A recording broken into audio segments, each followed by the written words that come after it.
कैसे दिखते हैं उत्तराखंड में कांग्रेस नेता, लोकसभा में विपक्ष नेता राहुल गांधी की पहल से जो है छात्रों की गूंज और भ्रष्टाचार परिवार के पोस्टर लगे हैं और आज से पूरे देश के अंदर छात्र और नौजवान परेशान है और छात्र और नौजवान को अब खड़ा होना होगा। ये देश के साथ जो कुछ इस 12 साल के अंदर हुआ है उससे उबरना होगा। लगातार छात्रों की बात करते हैं, सरकार कहती है छात्रों के लिए कार्य करें, लेकिन कल जौहर यूनिवर्सिटी से लेकर आदेश आया है। देखिए, जौहर यूनिवर्सिटी को गिरा रहे हैं। आप बताइए कितनी यूनिवर्सिटी हिंदुस्तान के अंदर है जिनका सबका नक्शा पास है क्या? जहां जहां प्रॉब्लम है, खामी है, उन खामियों को दूर कर दीजिए। बच्चों के भविष्य के साथ अपनी अदावत के अंदर क्यों खेल रहे हैं? और जिनके साथ अदावत है उन्हें तो आपने जेल में डाल रखा है। उन बच्चों का क्या कसूर है या उस बिल्डिंग का क्या कसूर है? एक तरफ तो मुख्यमंत्री स्कूल चलो अभियान की लगातार शुरुआत कर रहे हैं, दूसरी तरफ स्कूल ढा रहे हैं। स्कूल चलो के अंदर 5,000 से ज्यादा स्कूल बंद हुए उत्तर प्रदेश में भी। मामला चल रहा है सोनू वांगचुक 19 दिन से भूख हड़ताल पर और मांग रहे हैं कि केंद्रीय शिक्षा मंत्री धर्मेंद्र प्रधान का इस्तीफा, और सरकार ने अब तक उसमें कोई बात नहीं की। देखिए, इससे ज्यादा दुर्भाग्यपूर्ण कुछ नहीं हो सकता। नैतिकता नाम की चीज नहीं है, तो जिसके जो नैतिक मूल्यों को समझते ही ना हो उनके सामने आप अनशन कर रहे हो, तो अपनी जान को, आपकी जान कीमती है, अपनी जान को ऐसे लोगों के लिए ना गवाएं। इतने समय से अनशन चल रहा है, लेकिन अब तक सरकार ने मैं फिर वही कह रहा हूं कि ये तो नैतिक मूल्यों का ह्रास हो रहा है ना, नैतिकता है नहीं। वंदे मातरम का अपमान और गायन में बाधा डालने पर जो है सजा का प्रावधान, सरकार इस पर बिल लाएगी कैसे? यही रह गया काम।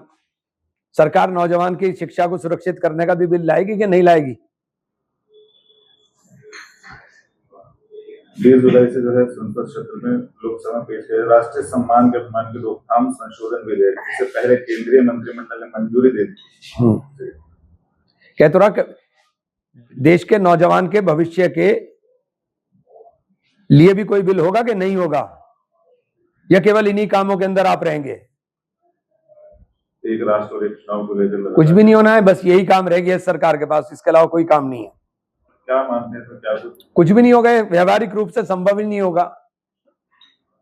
श्री कृष्ण को लेकर जो एक विवाद चला है, मौलाना है इटावा से, उन्होंने कहा है कि कोई सरकारी मुल्ला होगा ये? वो कह रहे कि श्री कृष्ण 5 वक्त की नमाजी थे, 5 वक्त नमाज। कह तो रहा है कोई सरकारी मुल्ला होगा, कहां से ले आए निकाल के ये? आप दूसरे के धर्म के ऊपर आक्रमण करोगे और अपना सोचोगे कि आपके ऊपर कोई आक्रमण ना करे। ये अपना आप बैठा देते हैं, इधर के भी बैठ गए, इधर के भी बैठ गए, लड़ते रहिए, बात हिंदू और मुसलमान की हो जाएगी, जबकि उससे कोई लेना देना नहीं, उसकी हैसियत नहीं कोई। और कैसे बोल रहा है वो ये बात? अभी कल जो एक आदेश आया सहारनपुर में ही, कलेक्ट्रेट में 70 साल पुरानी मस्जिद है और उसको ध्वस्त करने का आदेश दिया। देखिए, बहुत वो जो आदेश मैंने पढ़ा है वो आदेश अपने आप में ही कुछ नहीं है। आप एक तरफा बोल रहे हो। वो जमीन किसकी है पहले तो ये बताओ? वो जमीन किसकी है? कलेक्ट्रेट जो बनी हुई है वो जमीन किसकी है? वो जमीन तो पठानपुरे वालों की है, सारी जमीन पठानपुरे वालों की थी। जेडे के अंदर, अरे भाई आपने देखा नहीं, मैं बता रहा हूं ना, जेडे के अंदर जहां मस्जिद बनी हुई है वो मस्जिद तो कलेक्ट्रेट से पहले बनी हुई है। 1911 का बिजली का बिल है उनके पास, 1911 का। वो प्रॉपर्टी पहली बनी हुई है, उनकी जमीनों में बनी हुई मस्जिद है। 1925 में हिबा किया हुआ का डॉक्यूमेंट एक उनके पास है, सारे डॉक्यूमेंट नहीं देखेंगे।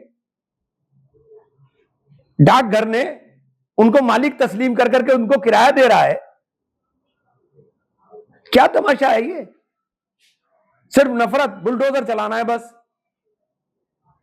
आप बताइए, आपके पास मालिकाना हक है क्या? और उसी खसरा नंबर में सेम जगह पर मंदिर बना हुआ है,